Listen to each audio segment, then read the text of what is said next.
Përshëndetje, unë jam Mesut Shabani, jeni në podcastin Mesut Shabani. Sonte do ndalemi pak në atë që quhet riformatim të qeverisë, e cila pritet të ndodhë ditën e martë me datën 10 të muajit 12 të vitit 2025. Do ketë riformatim nga ajo që pritet të shqiptarët, për shkak se Izet Mexhiti u zgjodh kryetar komunën Sherë e kështu me radhë. Ndalemi një ditë tjetër për këtë temë, por sot do ndalemi në atë se pse shqiptarëve për herë vëmëroja ua shkurton ministri.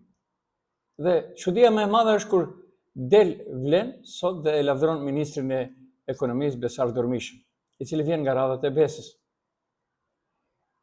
Do pyes kështu.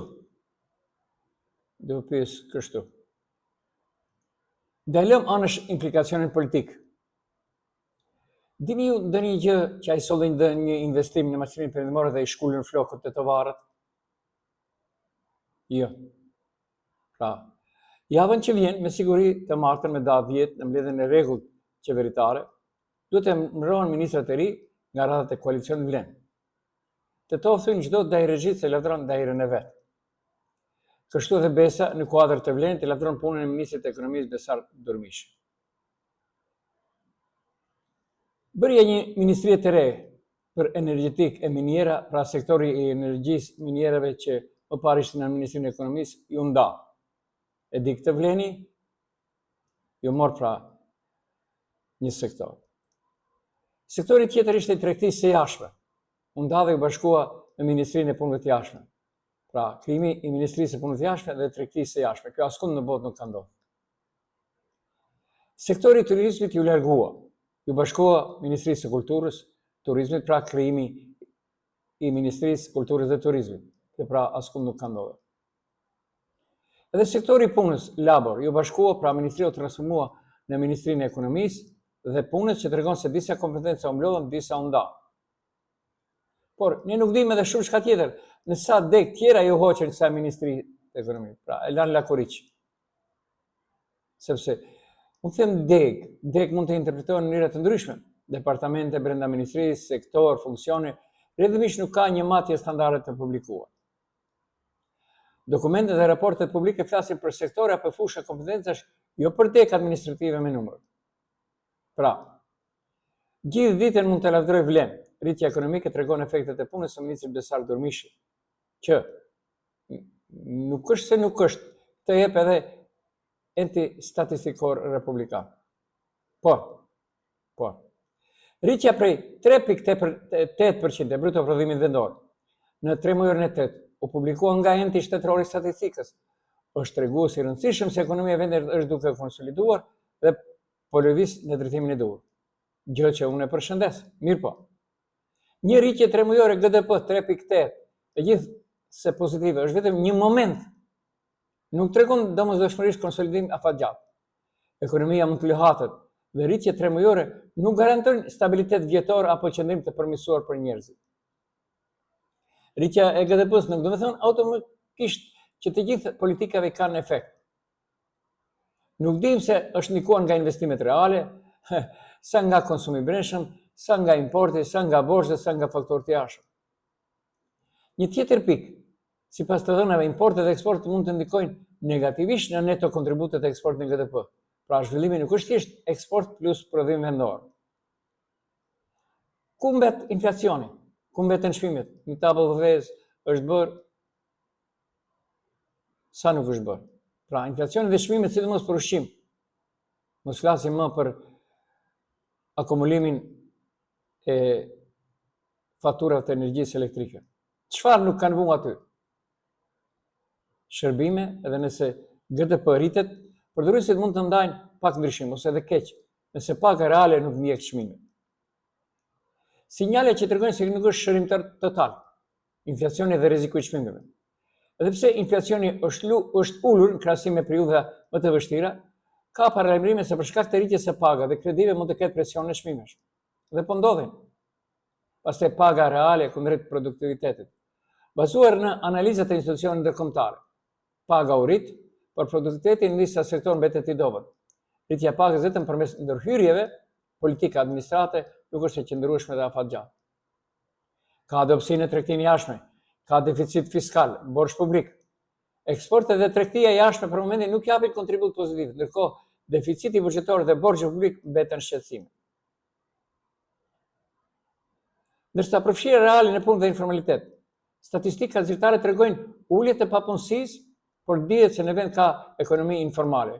Kjo mund të fshehë pamundësi reale të punësimit dhe mungesë stabiliteti për shumë qytetarë. Endet për punësim po zbrazen sepse ikin rinia.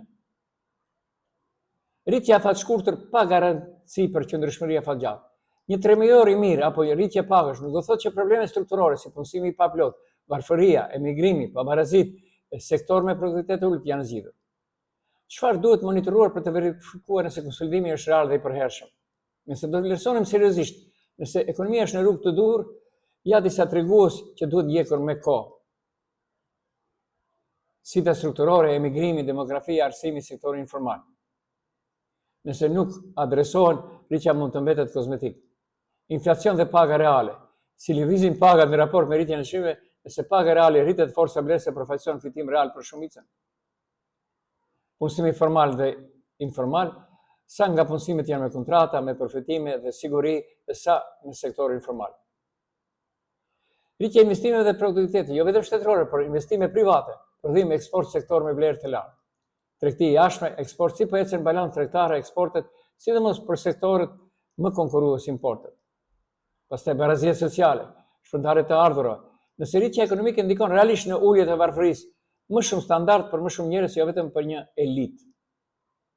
A ka vlerësim dhe si vlerësohen rreziqet dhe a ka shans? Në bazë të treguesve aktual, ka shans reale që ekonomia e Maqedonisë së Veriut të ecë drejt konsolidimit, por vetëm nëse politikat ekonomike dhe sociale vazhdojnë dhe përmirësohen. Duhet pasur kontroll mbi inflacionin, rritje produktiviteti, formalizimi i punës, investime reale. Nëse jo, ka rrezik që rritja tanishme të mbetet e brisht dhe pa përmirësim për qytetarët me të ardhura mesatare ose të ulta. Mirë po. Maqedonisë nuk mund të ikin 3 skenare, të drejt për drejt pas bukurime. Skenari optimist mund të ndodhë, por vetëm me punë të vazhdueshme. Investime private dhe të huaja të rritet. Produktiviteti të rritet, jo vetëm pagat. Industria, energjia, teknologjia dhe policia të marrin për kraje reale. Qeveria mban inflacionin në kontroll, pak si problem. Dhe papunësia të bie në 90%. Bruto produkti vendor rritet 4 deri në 5% në vit. Papunësia bie në 90%. 90%. Pagat reale rriten më shumë se çmimet. Emigrimi të ngadalësohet, por pak shanse. Buxheti të stabilizohet, borxhi ngadalë rritet ose të ndalet, kjo nuk mundet. Qytetarët e ndjejnë realisht në xhep, më shumë standard me pak presion.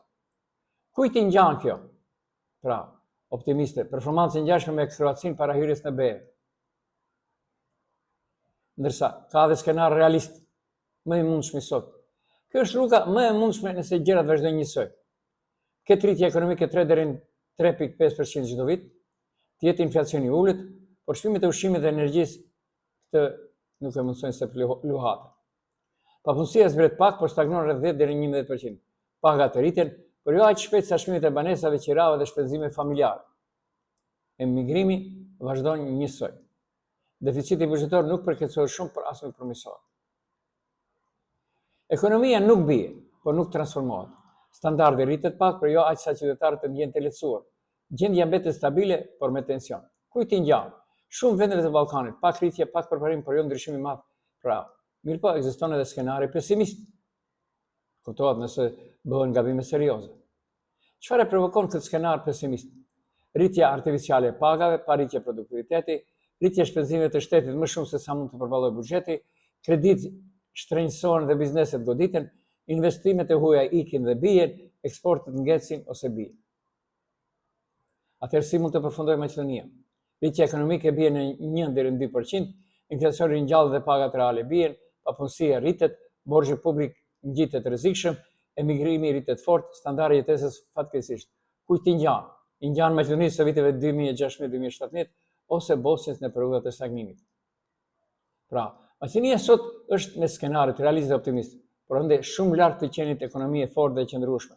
Skenari optimist është i realizueshëm, por kërkon politika serioze, investime, reforma dhe ulje të ekonomisë informale. Pra edhe njerë, vlen, shtrije këmbët se ke organe. Unë jam Mesut Shabani, ishim në podcastin Mesut Shabani.